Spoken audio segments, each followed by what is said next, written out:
Welcome.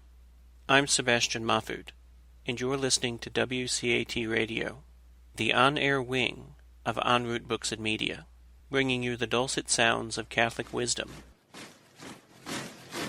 All right, well, welcome to the Thanksgiving week episode of The Examined Life. I'm sure a lot of people will be doing things about how you need to be thankful for various things in your life, and that's certainly true, but I think I'm going to give you guys some practical advice on how to actually talk to people this week. I'm sure many of you are going to be heading back to your families for Thanksgiving and seeing people who you disagree with fundamentally on very important things like religion and politics, and a lot of people would tell you to just avoid talking to them about that, and I'm going to tell you that's not good advice. One of the worst things our society ever did was discourage people from talking about the things that really matter in life, which is mostly religion and politics. We should have encouraged people to talk about it a lot more and taught them how to talk about it, because if you just watch the news or listen to how people talk to each other, it's very obvious, well, maybe not everybody, but a lot of people have completely forgotten how to actually talk about things that matter in the world. So that's what I'm going to give you this week, is some advice on how to talk to people in ways that are actually good, that might actually be persuasive. I'm taking some points from St. Thomas Aquinas on that. But before I get to that, I've decided I'm going to start doing some segments on this podcast, and I want to start with one that I'm going to call the Facepalm and Sigh Award of the Week. It's where somebody gives an argument that's just so atrociously bad, all you can do is rest your face in your hands and just sigh. So this week's award goes to a representative by the name of Eric Swalwell, S-W-A-L-W-E-L-L, Swell, I'm not sure. Anyhow, he actually said on Twitter that he wants to nuke people to take away their guns. And that might sound kind of exaggerating, but no, it's not. He's a Democrat, let's see, I think it looks like he's from California, and some conservative pundits criticized him for calling for forcible confiscation of what he labeled assault weapons, and he responded by upping the ante. He said, quote, "And it would be a short war, my friend. The government has nukes, too many of them, but they're legitimate. I'm sure if we talked, we could find common ground to protect our families." So the guy who called him out on that, claiming he basically wanted to start a war, responded, "So our government would nuke its own country in order to take our guns? Wow." And the representative replied, "Don't be so dramatic. No one is nuking anyone or threatening that. I'm telling you, this is not the 18th century. The argument that you would go to war with your government if an assault weapon ban was in place is ludicrous and inflames gun debate, which is what you want." The reason this is so atrociously bad is if you just read a little bit of history, you know that the primary reason for the Second Amendment was that the country's founding fathers were scared to death that another tyranny would arise. And so they figured if the populace is well-armed and has local militias, then that's going to help keep the government in check. And if it ever does get to the point where the government's become a tyranny, the militias can come and overthrow it and start again. That's pretty well-established historical fact. So, in effect, what the Representative Swalwell here is saying is, if you don't like the fact that we're going to come take your, what he called assault weapons away, we can just nuke you. And it's not going to do any good even if you do try to fight us on this. Which is not only just showing a complete lack of historical understanding of what the purpose of the Second Amendment is, it actually shows a complete lack of understanding of how warfare works in the world. Just look at the U.S.'s history of warfare in the past 50 years or so, where determined, well-armed local populations keep kicking us out. In Vietnam and Iraq, they give us trouble in Afghanistan, and so on and so forth. The fact of the matter is, 10, 20, 100 guys who can hide in the local population and have weapons and ammunition can easily do a whole lot of damage and destabilize the whole occupying force. That's a lesson that we should have learned in Vietnam, but we didn't, and hopefully the next round of military leaders will learn it based on what's happened in Iraq and Afghanistan. If it does get to the point where the U.S. government is a tyranny, seriously speaking, 10 or 20,000 people with weapons could actually make so much trouble that the government could collapse. Some people might say that's a bit of an exaggeration, but it's really not. Just study the history of how warfare has gone in the past 100 50 years or so, and you'll see that a well-armed and determined local population nearly always wins over a better armed and logistically superior or military force. All it takes is time. And this isn't even to mention, of course, that you literally have a U.S. representative saying, hey, to win my arguments and get my political ways, I'll just resort to saying we could nuke you if we wanted to.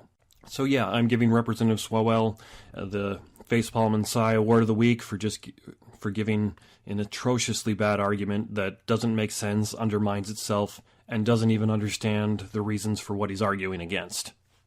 Kind of wish I had some kind of a dumb sound effect to play for him. Maybe I'll try and work that in sometime later. So like I said, this being Thanksgiving, I'm sure you're going to be talking to a lot of people you don't see eye to eye on things with, because, hey, that's what happens in families. So here are 6 lessons that you can take from St. Thomas Aquinas on how to discuss and argue about differing viewpoints in ways that are persuasive and good. In other words, ways that shouldn't lead to a bunch of screaming matches. And I'm also going to give you some contemporary examples of people who've done this well and poorly so that you can get a better grasp of what's going on. And this is based in large part on an essay that I presented at a meeting of the Society for Christian Philosophers that I titled The Art of Persuasion According to St. Thomas Aquinas. Now, Aquinas said at one point, there's no greater act of charity one can do to his neighbor than to lead him to the truth. And that's the attitude we should be taking when we're discussing things of importance, like religion and, to a lesser degree, politics. Now, all you have to do is turn on the news and you can see how nobody really knows how to talk about these things anymore. 11 years ago in 2007, J.P. Moreland said, our political discourse is shrill and spoken in sound bites. And really, it's only gotten worse since then. You can easily make legitimate arguments that the United States politicians are so bad at getting along that their political squabbling is putting the United States in danger, because they're not dealing with legitimate issues, they're just calling each other names constantly. Now, why this has happened, why we've gotten here, is a complicated sociological and cultural question with some philosophy involved, and we'll leave that for another time. I'd like to talk about that at some point, but that's not what I'm going to get at here. What I'm going to suggest is here's some ways where we could, start getting back on track. The next time you're talking to your neighbor who is mortified that you voted for that person, here's a way that you could start talking to them about that. So if you're a Trump supporter, the next time you talk to somebody who voted for Clinton and vice versa, here's some ways where you could do it. We can take some great lessons from Aquinas on this, as he was a master at not just arguing logically, but arguing persuasively. And in the examples I'm going to use that are contemporary examples, I've actually avoided examples from politics because that's just way too easy to find, like I illustrated here at the top of this episode. And I've only used people who are considered experts in their field. They have a PhD or an equivalent or something like that, where they're people who should really know better. Now, the first point here is you should know the opposing positions and the opposing arguments. Aquinas understood not only his own positions and arguments, but he also understood his opponent's arguments and positions. And in many cases, he probably understood the opposition's case better than they did. In the Summa Theologica and Summa Contra Gentiles, Aquinas always listed the objections to his position as forcefully and fairly as he could. With one exception, he always finds and responds to several different objections to his own position. And now that exception is his article on the existence of God, and that's because he could only find 2 objections to the existence of God in the whole history of human thought. Now, he's regarded as such an authority on his opposition that some philosophers of religion now actually say there really only are 2 objections to the existence of God, and those are the problem of evil and the apparent adequacy of the natural sciences to explain everything we see. So, the first practice that Aquinas demonstrates here is to just know and understand opposing arguments and viewpoints. We shouldn't just know caricatures and straw man representations that are easily and quickly dismissed, but we should find and learn the strongest and most robust objections we can find. That's what Aquinas did. Now, contrary to Aquinas' advice, it seems to me that many critics of intelligent design don't even bother to read the books and ideas they are criticizing. A good example is that in 2013, Stephen Meyer argued in his very lengthy book, Darwin's Doubt, that Darwinian evolution is unable to adequately explain the emergence of numerous different animal phyla in the Cambrian explosion. Now, 5 weeks before the book was published, the biologist Jerry Coyne claimed that Darwin's doubt argues baby Jesus made the phyla. 1 day after the book was available to order, Nicholas Metzke published a book review of it that was 9,400 words long. Now, Metzke's review doesn't address the book's arguments, attributes quotations to Meyer that don't appear in the book, and only quotes 156 words from a book that is over 500 pages long. Responding to that, in the second edition of Darwin's Doubt, Stephen Meyer indicated that he accepts Metzke's explanation for how it was possible to write so lengthy of a review in so little time. Metzke claimed that he pulled an all-nighter and a few other things like that. And now, while I think Meyer deserves some praise for his efforts to be charitable, the most reasonable explanation is that Metzke simply did not bother to read the book that he was writing a review of. He simply skimmed parts of it. And so that's an example of how you definitely don't want to do things.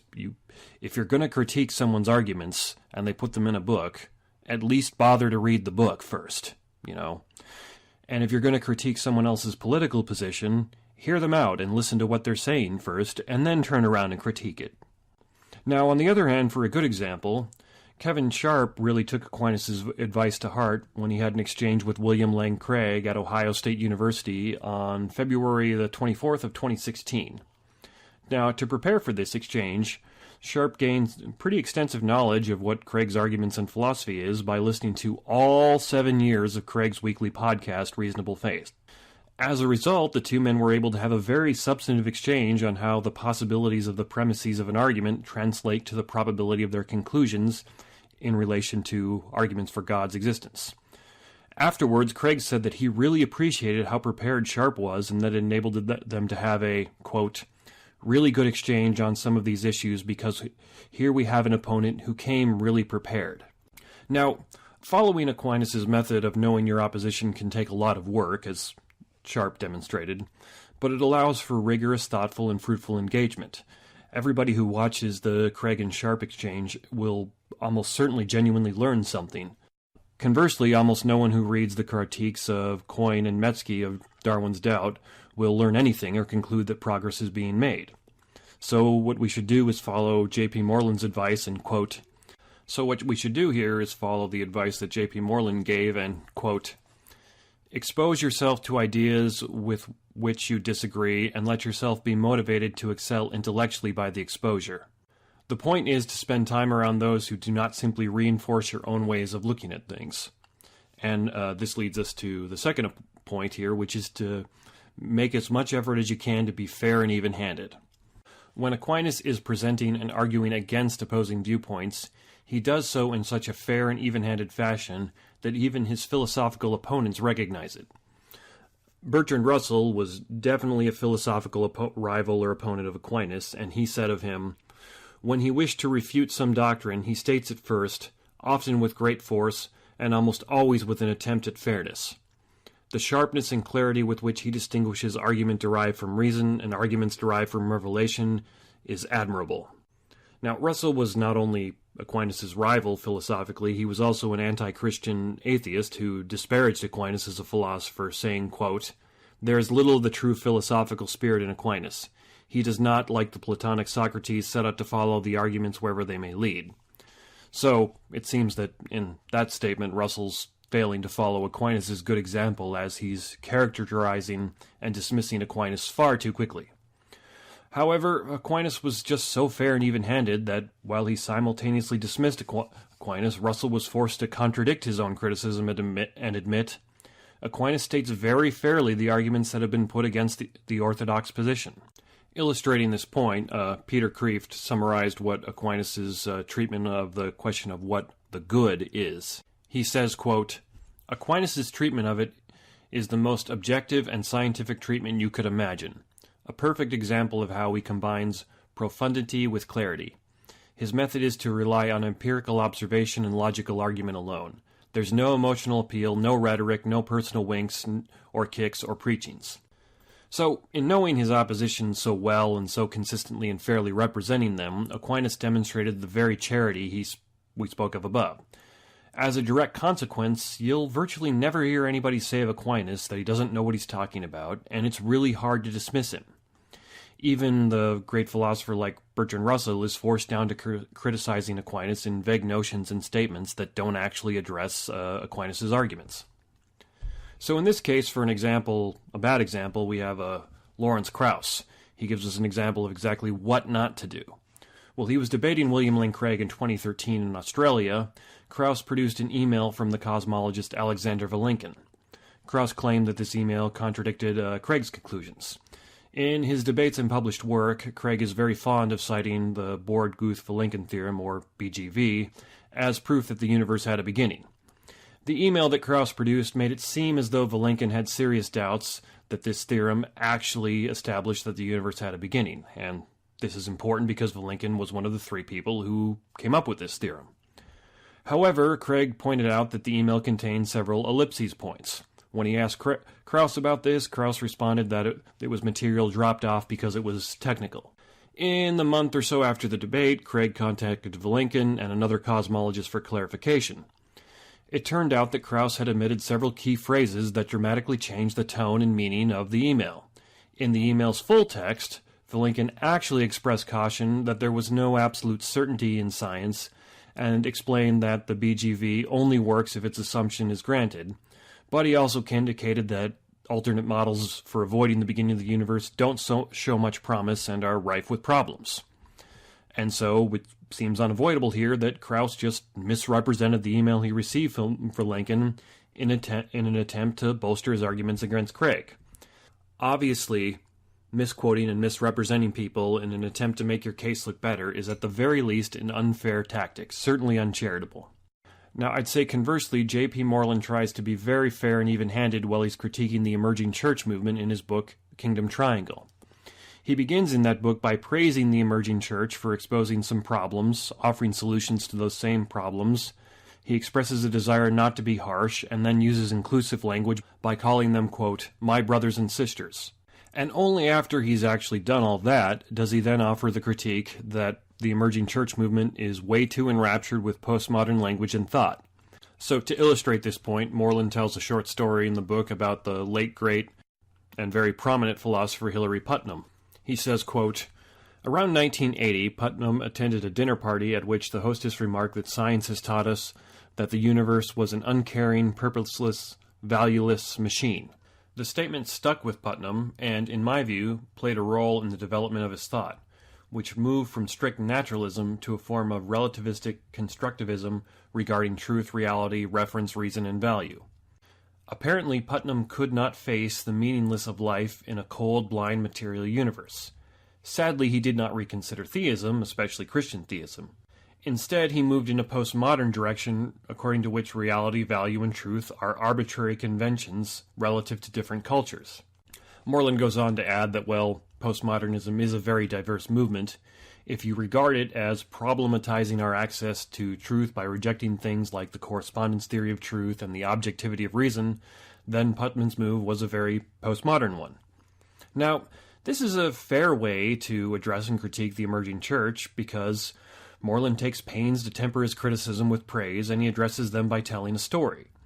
Leaders of the emerging church movement have expressed skepticism and suspicion of things like deductive arguments and praised the use of storytelling. By addressing them in the manner they prefer, Moreland demonstrates that he's familiar with their claims and he's trying to meet them where they are at. Further, the story he tells about Putnam does seem analogous to the emerging church in that they typically have a skeptical attitude toward absolutes and fundamentals, but also want to embrace value, meaning, and people. So being fair and even-handed like this is difficult. It requires a lot of work. But it is tactically sound, as it will force the opposition back. It is persuasive, as it shows familiarity with the opponent's or opposition's arguments and positions. And it's charitable, as it treats the opposition as if they are human beings. And it will help focus discussion and argument on the actual issues so things don't get lost in emotional appeals and rabbit trails. Perhaps people in the emerging church movement won't be persuaded by Moreland's appeal, but none of the same could accuse him of being unfair or unkind to them. In contrast, it's highly unlikely that Krauss persuaded anyone by his dishonesty, and he probably alienated at least some of the people he was trying to persuade. A good step toward being fair is the next point, which is you need to find a common foundation to work from. So Aquinas argues that people from different religions, political ideals, philosophies, and systems of thought will recognize different systems of authority and foundations for knowledge and arguments. As such, he encouraged Christians to not reason with Muslims as they would with Jews, and to not reason with either group as they would other Christians. As the Jews do not accept the authority of the New Testament, they must be reasoned with from the Old Testament. And likewise, the, quote, Muslims and pagans accept neither the one nor the other. We must, therefore, have recourse to the natural reason, to which all men are forced to give their assent. So the point Aquinas is making there is that to begin persuading and discussing things, two opposing parties must find some common ground to work from or a common authority to submit to. When two U.S. citizens are in conflict, they can, and almost always should, submit to the common authority of the U.S. judicial system. Or when two philosophers disagree, they can, and hopefully should, appeal to the common ground of, say, the validity of logic, or something similar to that. Without some common ground, it will nearly be impossible for any constructive discussion or argument to occur. But a very important point, and often overlooked step toward finding such common ground, is simply recognizing that the opposition might not share the same foundations and recognize the same authorities as you do. Sometimes you might have to go very, very far down to find a common foundation. For example, nominalists, realists, and idealists, all very abstract philosophical positions, they might have to dig very, very deep to find some common ground because they disagree fundamentally on what is the very nature of reality. So perhaps the only thing that can be agreed upon is that, hey, some things might actually exist. But even as weak as that is, it's something to start from. Not every argument and issue can be approached the same way, and likewise what Aquinas is teaching us here is that different people and groups of people should be approached in different ways. Don't argue with a libertarian the same way you would with a Democrat. Don't argue with a Republican the same way you would with a libertarian. They're distinctly different positions, and you need to know where they're coming from and approach them differently and find a common ground or a way in which you agree with them and then work up from there. Now, a sincere but failed effort to do this came from the late philosopher Richard Rorty, and that was his arguments that religion should be privatized. He called this the, quote, Jeffersonian compromise that the Enlightenment reached with the religious. He explained that, quote, the main reason religion needs to be privatized is that in political discussion with those outside the relevant religious community, it is a conversation starter.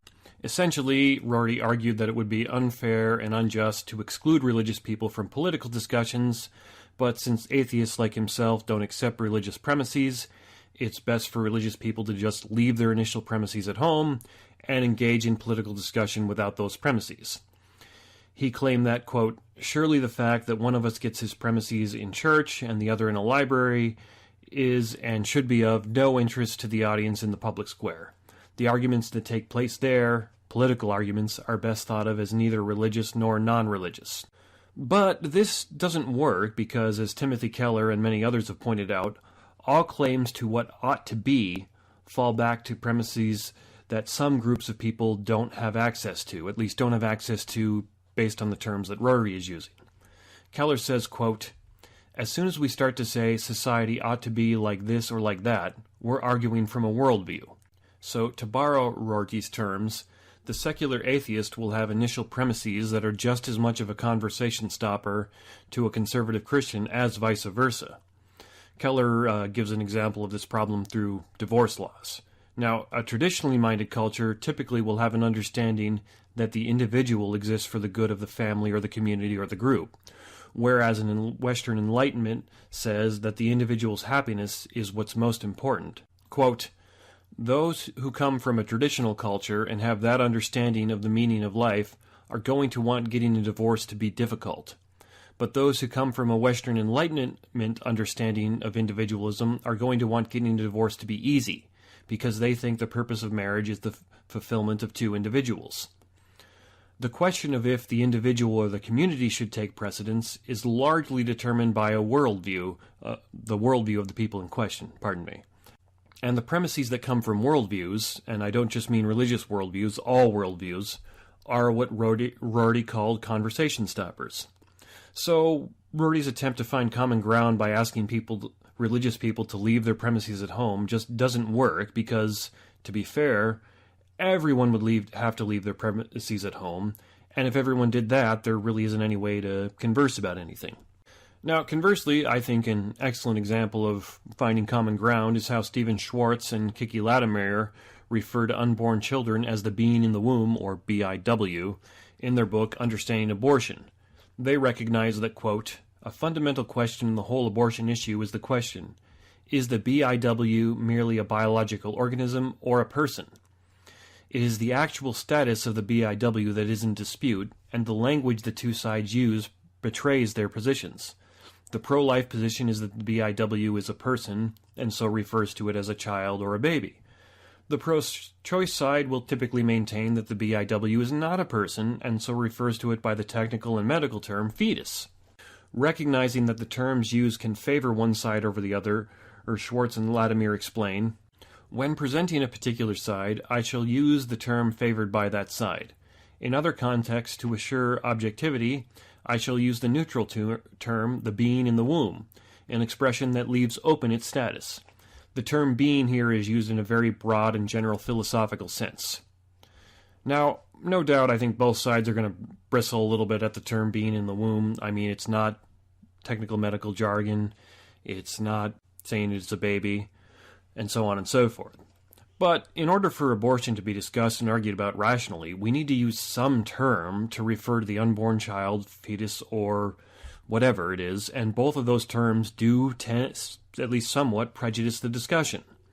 So by finding a term that doesn't prejudice the discussion, Schwartz and Latimer have found some common ground between the pro-life and pro-choice positions, or at least they've attempted to do so. Now, unfortunately, there are some philosophies and schools of thought that seek to deny even the possibility of finding common ground. Peter Kreeft said of this, quote, St. Thomas Aquinas abandoned his impersonal, objective, and scrupulously fair language and reverted to persona insults only for the most extreme and absurd of errors. So, to place my infant steps in those of the Master, I therefore reserve my right to do the same appropriate name-calling, to point out the unparalleled absurdity of the philosophy that denies even this minimal truth, that is, the truth that words have meanings, vis-a deconstructionism. Kreeft's point here is that, unfortunately, you probably can't find common ground with people who do things like deny basic logic or claim that words just have no meaning. Such positions literally claim that there is no foundation for anyone to stand on, and thus there's no way to find a common foundation with them. The only real remaining recourse is to do as Kreeft suggests and just point out the ridiculous, absurd, and self-contradictory nature of their claims. And reasonable people might be brought around by that. But as for people who will go as far as to just deny the authority of all basic reason, well, there's a reason Aristotle called such people vegetables. Aristotle said, quote, And if he makes no judgment, but thinks and does not think indifferently, what difference will there be between him and a vegetable? End quote. Now, somewhat contradictory to Aristotle there, the fourth point is to avoid dehumanizing your opponents in the opposition. Aquinas' teaching on man and his relation to God and reason remind us that the opposition are actual human beings. Quoting Augustine, Aquinas says, quote, All men agree in desiring the last end, which is happiness, end quote. This is similar to Plato and perhaps Socrates' idea that all men desire the good. Now, if these three titans of philosophy, Plato, Augustine, Aquinas, and maybe Socrates, are correct, that no one desires evil and suffering, but all men and women desire to be good and happy, then it follows that no matter how vile and evil the opposition is, or how absurd and ridiculous their position is, i.e. the deconstructionists who claim that words have no meaning, in some way and in some sense, they believe that they are doing something right and pursuing something that will make them or other people happy. They may be wrong, and perhaps in some sense or in some ways they do have some bad intentions, but unless these three great philosophers are all wrong, in some way and in some sense everyone does have at least some good intentions, even those deconstructionists that Kreeft mocked. This teaching of Aquinas encourages searching out and recognizing the good intentions of opposing views and groups. In doing so, the opposition will start to look less like an enemy and more like another human being who just so happens to be deceived, ignorant, or just wrong about what is good for them and other people. It's far easier to be fair and charitable to viewpoints and arguments of other human beings than it is to be charitable to faceless enemies.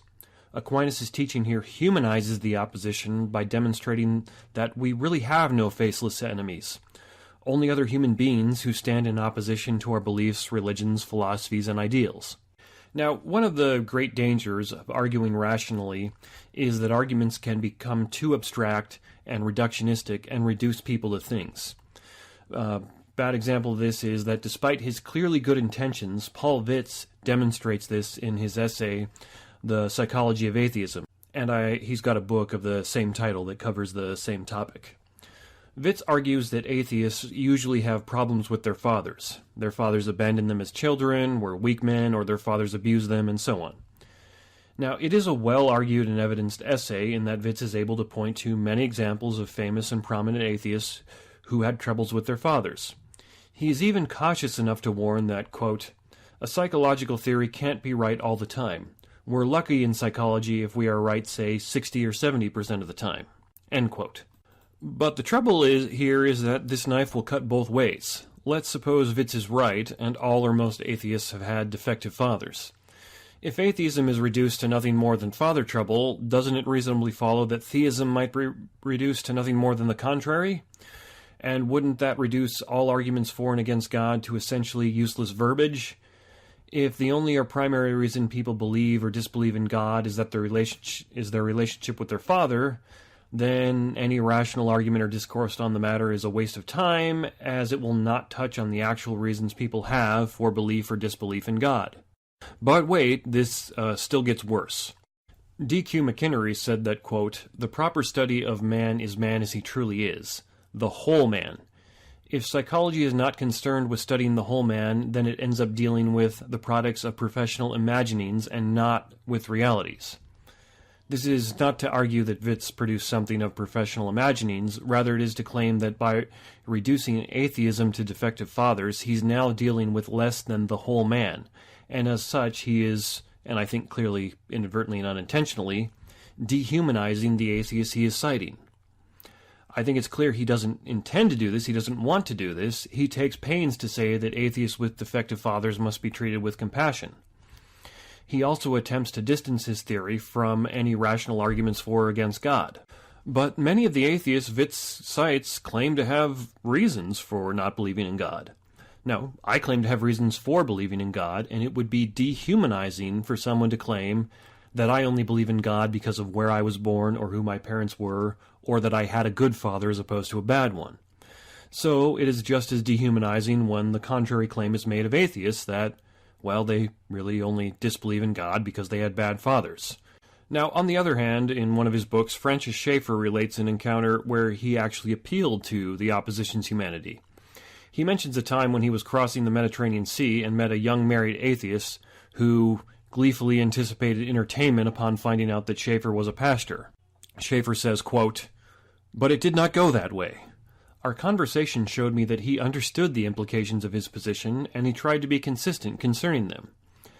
After about an hour, I saw that he wanted to draw the discussion to a close, so I made one last point, which I hoped he would never forget. Not because I hated him, but because I cared for him as a fellow human being. He was accompanied by his lovely little Jewish wife, and it was easy to see by the attention he paid her that he really loved her. Just as they were about to go into their cabin, I finally said to him, when you take your wife into your arms at night, can you be sure she is there? I hated to do it, but I did it knowing that he was a man who would really understand the implications of the question and not forget. His eyes turned, like a fox caught in a trap, and he shouted at me, no, I am not always sure she is there, and walked into his cabin. I am sure I spoiled his last night on the Mediterranean, and I was sorry to do so. But I pray that as long as he lives, he will never forget that when his system was placed against biblical Christianity, it could not stand, not on some abstract point, but at the central point of his own humanity, in the reality of love. Now, Schaeffer didn't start by claiming that the young man cannot be sure of his wife's existence due to his atheism. That would have been nothing more than an abstract point. Rather, he did the hard work of engaging with the young man for an hour. He learned about who and what this young man was, and came to understand the young man's desire for consistency. By his actions and the way he engaged with the young man, Schaeffer demonstrated that he wasn't primarily interested in winning debates or making logical points. He was interested in caring for another human being. And in asking such a provocative question, Schaeffer hoped he would show the young man that his system denied the very humanity they both valued. And this story also works as an example for the next point, which is, don't use logic as a club. Now, Aquinas argues that free will is part of man's dignity. Arguments about how free will work aside, what this demonstrates is that people don't appreciate it when they think they are being forced into something, even the conclusion of a sound argument. Alexander Vilenkin gave a great example of this distinction between an argument and a proof. He said, quote, "It is said that an argument is what convinces reasonable men, and a proof is what it takes to convince an unreasonable man." And while it is true to assert that on pain of irrationality someone must accept the conclusion of a sound argument, what Aquinas demonstrates is that it is likely in such a situation people will feel that their dignity is being assaulted, and instead of being persuaded, they will bristle and hunker down. Dallas Willard said about this that in reaction then people said, "I will defy the whole world. I will defy causal law." That is, rather than give in when they feel like they're being forced, some people will become so stubborn that they'll deny such basic things as causality or the very rules of logic. Hence, instead of using arguments and logic as a means of force, they should be used to persuade in the sense of extending an invitation.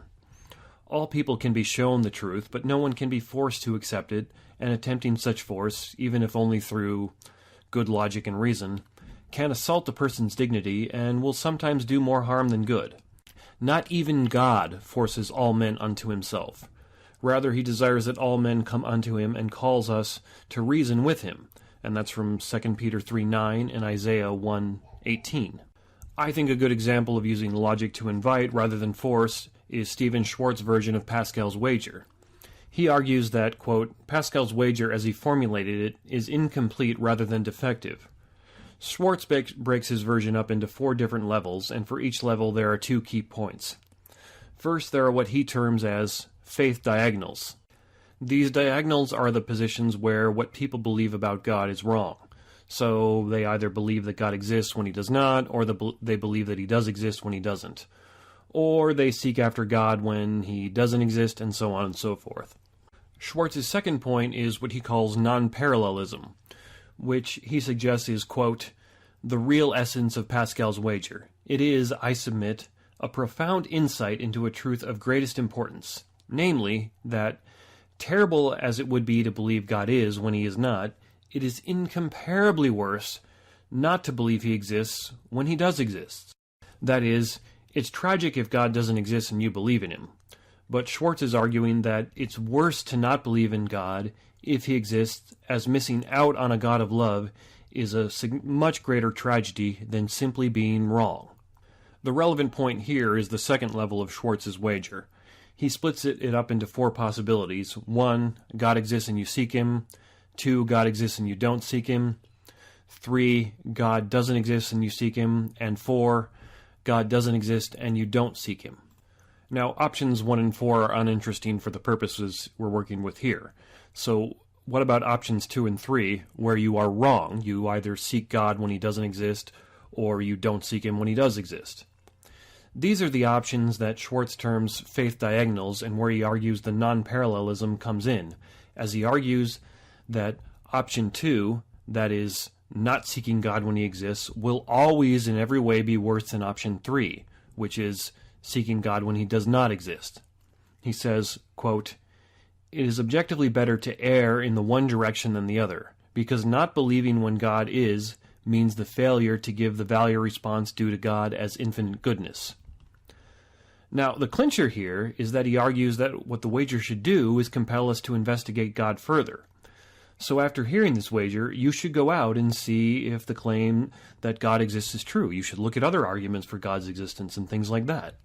By splitting up the wager like this, Schwartz allows the wager a much more modest function of demonstrating that it is actually in our self-interest to find out if there is a good God of love. What his wager actually does is invite people to come and learn more about it by explaining that it is in their best interest to do so. Conversely, James W. Sire tells a cautionary story about a time in class when he attempted to force a student to see a self-contradiction, only to have it backfire on him. He said, quote, "Suddenly a student called out, 'But communication is impossible.' I replied, with considerable wit, I thought, 'What?' He said it again, 'People can't communicate.' I replied, 'What?' Again he repeated himself, and so did I. At that point he got angry and walked out. Cleverness is one thing, but it is to be used with caution. Not only did I lose the audience with the student, but I discovered as well that others in the room did not understand what happened. They were lost to me as well." Sire's point here being that it's clever and kind of funny when somebody says, "You're not communicating with me," to respond with, "What?" because you didn't understand him, even though, you probably actually did. But the student didn't get the contradiction that was going on, and he lost him. And now the sixth and final point here that we can take from Aquinas that we need to keep in mind is that truth and certainty are not identical. That is, there's a distinction between the objective truth and our own perceptions and interpretations of it. Referring back to Augustine, Aquinas says that first of all, quote, "Hold the truth of Scripture without wavering. The second is that since Holy Scripture can be explained in a multiplicity of senses, one should adhere to a particular explanation only in such a measure as to be ready to abandon it, if it can be proved with certainty to be false, lest Holy Scripture be exposed to the ridicule of unbelievers and obstacles be placed to their believing." The point Aquinas is making is that it is very important to hold to what is true, but at the same time all reasonable people need to be prepared to accept that they may be wrong. The fact that a pious Catholic like St. Thomas Aquinas is making this point in relation to Holy Scriptures shows just how serious he is about it. In his mind, the Scriptures are the very words of God, and yet he is advocating that no doctrine or theology of Scripture should be held so strongly that its proponents refuse to give it up in the face of overwhelming certainty to the contrary. It seems that in the case of a few Christian denominations, his prediction that such irrational certainty would lead to unbelievers ridiculing Holy Scripture has certainly come true. So what Aquinas teaches here is that while the truth is above everyone, no man or woman is the sole arbiter of the truth. Now, this touches on many different aspects of epistemology and hermeneutics and some other disciplines, and we could easily stray into some very controversial areas. But I think the best way to fairly and succinctly state it is that while there is an objective truth, there is a reality that is distinct from all of us. As we all have imperfect, imprecise, and incomplete perceptions, none of us can claim absolute certainty about that truth. So we all hold to our interpretations, but that is not necessarily the same thing as an objective reality. It might be, it might not be. Or as Dallas Willard put it, we should recognize and hold on to the distinction between the truth itself and particular truths in plural. There are different battles to be fought over truth and over particular truths, and we should not run those battles together. So, when there is overwhelming evidence that our interpretation is not a good reflection of the truth, we need to abandon it in favor of another interpretation that's a better reflection of the truth. The thing to avoid here are the equal but opposing errors of believing we know the truth perfectly and believing that there is no truth. That is, we need to avoid naive realism and strong deconstructionism. Practically speaking, what this means is, unless you're God, it's always possible that you are wrong, and you should be prepared to abandon false ideas and beliefs if they are proven with certainty to be false. Now, there are a large number of disciplines that just intuitively recognize this distinction between the objective truth and our own interpretations, like archaeology, history, some types of literary criticism, and so on. Most of the sciences will recognize this distinction to some extent. Problems typically only arise when people fail to recognize this distinction and claim something like absolute certainty. For example, Peter Atkins says that scientists who believe in God are wrong and are only, quote, half scientists. When asked about God, he says, well, it's fairly straightforward. There isn't one, and there's no evidence for one, and no reason to believe that there is one, and so I don't believe that there is one, and I think it is rather foolish that people think there is one. John Lennox explained that for, quote, those like Atkins, thinking about God is like thinking about Father Christmas, dragons, hobgoblins, or fairies and leprechauns at the bottom of the garden, end quote. Atkins' trouble here seems to be here that he is absolutely certain about God's non-existence, and so he has no respect for anyone who sees it differently than him. In his mind, since he has the truth with a capital T, everyone else must be wrong. If Atkins were to simply recognize his own limitations and the fact that he might be wrong, perhaps he'd be a little more open to discussion. On the other hand, a positive example of this distinction is in a story Peter Kreeft tells about making his philosophy of religion students debate the existence of God. The interesting twist here is that Kreeft makes the theists argue for atheism and the skeptics argue for the existence of God. When they protest, what he does is tell them that they need to understand the other side to argue against it, and I'll play a little clip of him here. By the way, when I teach philosophy of religion, I always do this little experiment when it comes to the question of the existence of God. I divide the class into two. I say, how many think you can prove the existence of God? And about half of them say yes. And how many here believe either there's no God, or there's probably no God, or at least you can't prove him? And that's the other half. Okay. Now I say, all you skeptics are going to have to argue. We're going to have a debate. Go on different sides of the room. All you skeptics are going to have to argue for the existence of God. And all you believers are going to have to argue for atheism. They protest, but I say, unless you understand the other position, you can't really argue against it, can you? So they say, okay, we'll do it. Every single time I've done that, I've done it maybe 4 or 5 times, the result is the same. I don't orchestrate it, I just let them argue. And everybody agrees at the end that the Christians pretending to be atheists win the debate. Atheism defeats theism. And then I ask why. And the atheist said, well, you made us argue for this silly fairy tale called Christianity, which is so ridiculous that nobody could possibly argue for it. You gave us the weakest case. And then the theists who are pretending to be atheists say, no, you gave the weakest, most ridiculously weak arguments for theism. We've got dozens of stronger ones that you never heard of, but we gave your strongest arguments for atheism, and you couldn't answer them. And then they argue whether that's the case or not. That's the real argument. So, by putting the theist in the atheist's shoes, and vice versa, Kreeft is encouraging his students to realize that they might be wrong. It's possible the other side has good arguments that you have never considered, and if you are going to argue the opposing side's position, you need to seriously consider their arguments.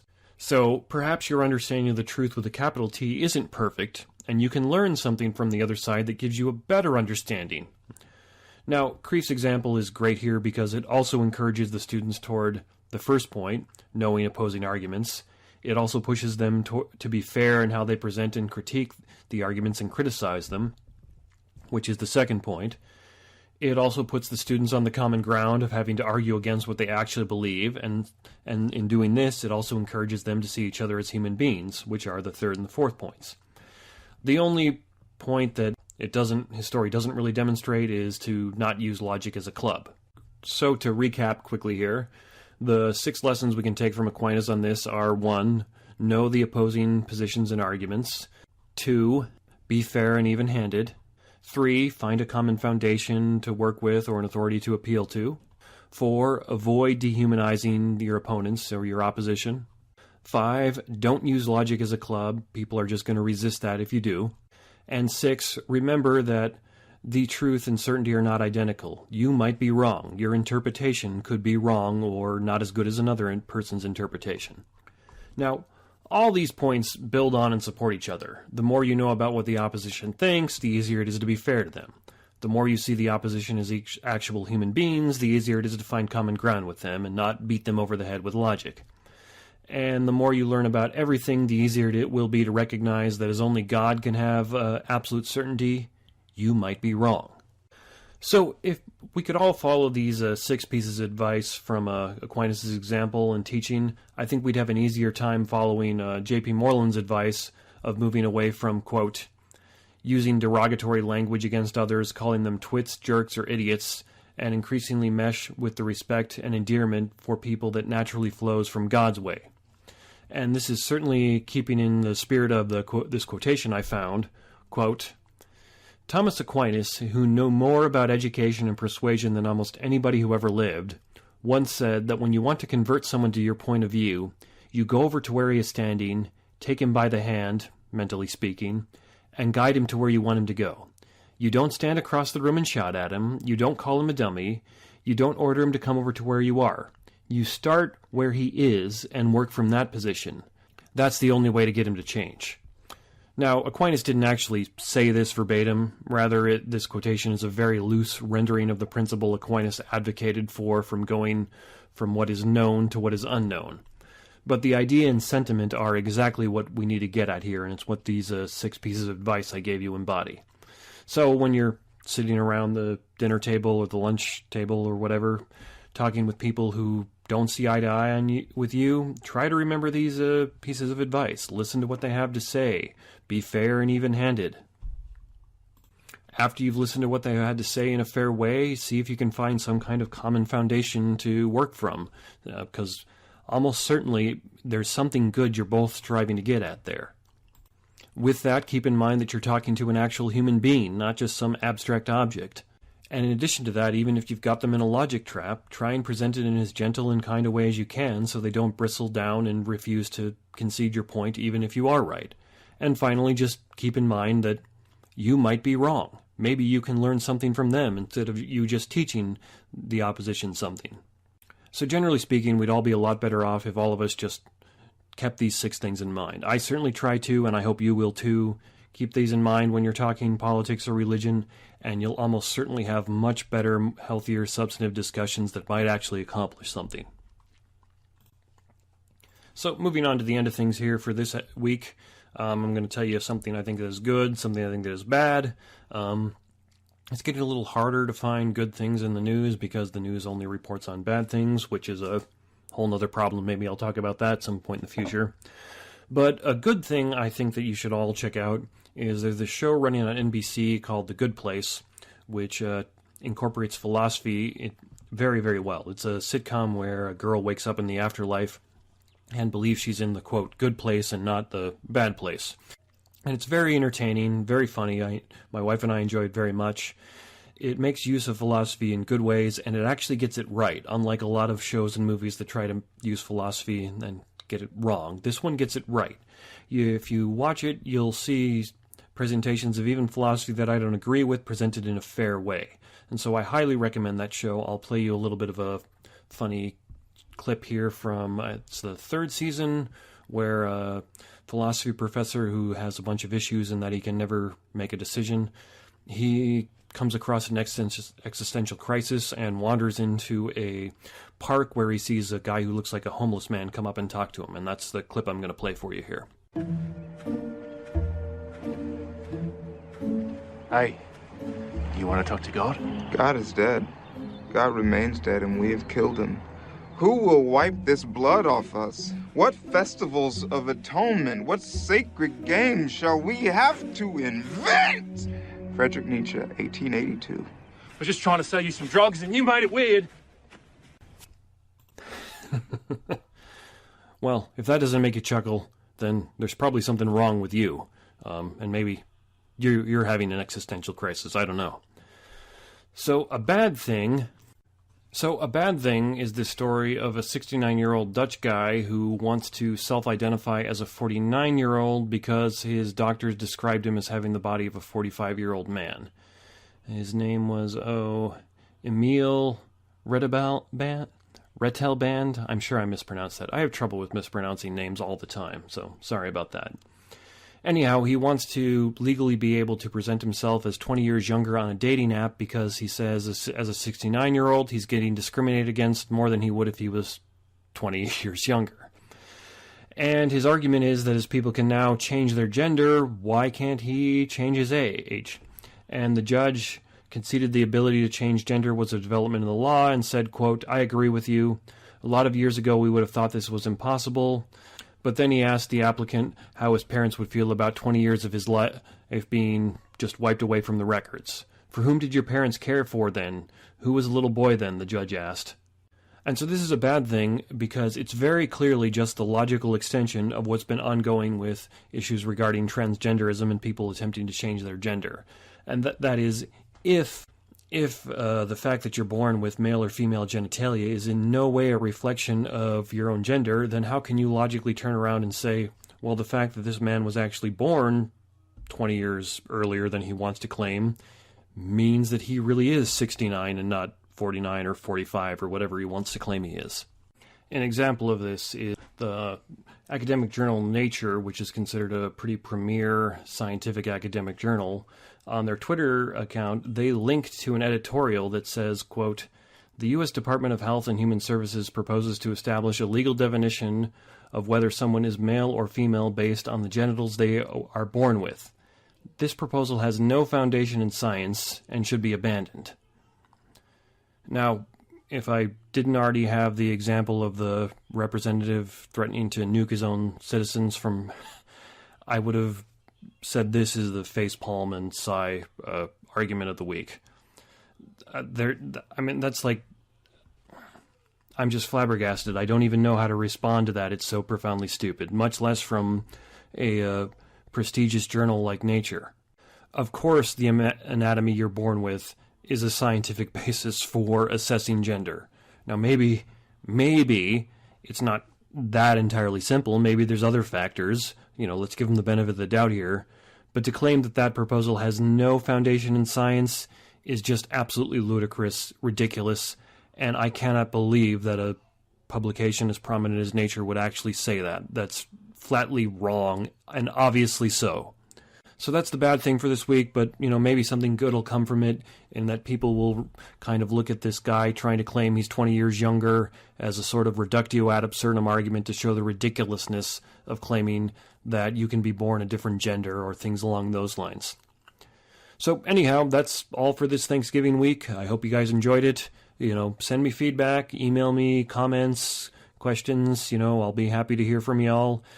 Tell me what you think about the 6 pieces of advice I took from Aquinas for talking to other people. Email me suggestions for a facepalm and sigh award for next week, or a good thing or a bad thing, or, disagree with anything I've said. Let me know, and I'll be happy to read it and see what we can do. Thanks again for listening, and I'll talk to you again next week. We hope you enjoyed the program and will join us back for another show on WCAT Radio. This is Sebastian Mahfood. Good day.